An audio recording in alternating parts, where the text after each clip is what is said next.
ಇವತ್ತು ಬೇಜಾರಾಗ್ತಾ ಇರೋ ವಿಷಯ ಏನಂದ್ರೆ ಹೇಳಪ್ಪ ಅದೇನ್ ಬೇಜಾರಾಗ್ತಾ ಇದೆ ಹೇಳ್ಬಿಡವ.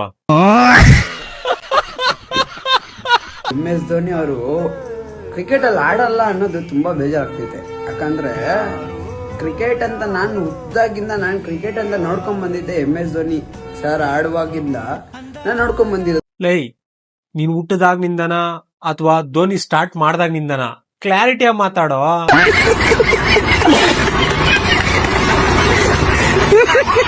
ಇವಾಗ ಸಡನ್ ಆಗಿ MS ಧೋನಿ ಸರ್ ಆಡ್ತಾ ಇಲ್ಲ ಅಂದಿದ ತಕ್ಷಣ ಒಂಥರ ಪೈನ್ ಆಗ್ತೈತೆ. ಅಯ್ಯೋ ಅಳ್ಬೇಡ ಚಿನ್ನ, ನಿನ್ ಹತ್ರ ನಂಗೆ ತುಂಬಾ ನೋವಾಯ್ತದೆ. 10 ರೂಪಾಯಿ ಆಕ್ಟಿಂಗ್ ಮಾಡು ಅಂತಂದ್ರೆ 10,000 ರೂಪಾಯಿ ಆಕ್ಟಿಂಗ್ ಮಾಡ್ತಾ ಇದೀಯಾ. ಆ ದೇವ್ರು ನಿಂಗೆ ಆಯುಷ್ ಆರೋಗ್ಯ ಕೊಟ್ಟು ಚೆನ್ನಾಗಿಟ್ಟಿರ್ಲಿ. MS ಧೋನಿ ಸರ್ ಒಂದೊಂದು ಕೊಡುಗೆ ನಮ್ ಇಂಡಿಯಾ ಕೊಟ್ಟಿರೋದಲ್ಲ, ನೆಕ್ಸ್ಟ್ ಲೆವೆಲ್ ಕೊಡುಗೆಗಳೇ ಕೊಟ್ಟವ್ರು MS ಧೋನಿ ಸರ್. ಇವತ್ತು ಅವ್ರು ಆಡ್ತಾ ಇಲ್ಲ ಅನ್ನೋದು ತುಂಬಾ ಬೇಜಾರಾಗ್ತಾ ಇತ್ತು. MS ಅಂದ್ರೆ ಏನಂತಾದ್ರೂ ಗೊತ್ತಾ? MS ಅಂದ್ರೆ ಏನಂತಾನೆ ಗೊತ್ತಿಲ್ಲ ಇವನಿಗೆ. ಇವನು ಹುಟ್ಟದಾಗ್ನಿಂದ ಧೋನಿ ಸರ್ ಆಡ್ದಾಗ್ನಿಂದ ಕ್ರಿಕೆಟ್ ನೋಡ್ಕೊಂಡ್ ಬರ್ತಾ ಇದಾನಂತೆ.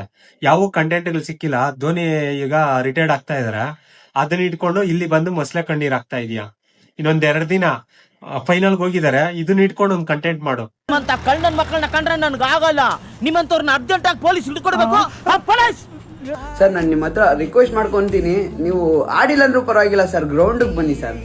ನಿಮ್ಮ ಅಭಿಮಾನಿಗಳು ನೋಡಿ ನಾವು ಖುಷಿ ಪಡ್ತೀವಿ. ನೀವು ಆಡಿಲ್ಲ ಅಂದ್ರೂ ನಮ್ಗೆ ನೀವು ಆಡಿಲ್ಲ ಅಂದ್ರೂ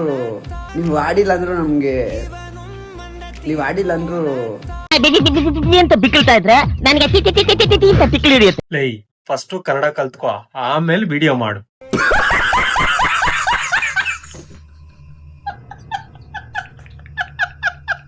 ನಮ್ಗೆ ನೀವಂದ್ರೆ ತುಂಬಾ ಇಷ್ಟ sir. Love you so much MS Dhoni sir, we miss you. ಸರಿ ಆಯ್ತು ಬಿಡಪ್ಪ. ಇವಾಗೇನು ಈ ವಿಡಿಯೋನ MS ಧೋನಿ ತನಕ ತಲುಪಿಸ್ಬೇಕು. ನಮ್ ಕರ್ನಾಟಕದ ಜನ ಇದಾರೆ, ಕೆಲವ್ರು ನಿನ್ ಫಾಲೋ ಮಾಡ್ಕೊಂಡಿದಾರ, ಅವರೆಲ್ಲ ಧೋನಿ ತನಕ ವಿಡಿಯೋನ ಕಳಿಸ್ತಾರೆ. ನೀನೇನ್ ತಲೆ ಕೆಡ್ಸ್ಕೋಬೇಡ.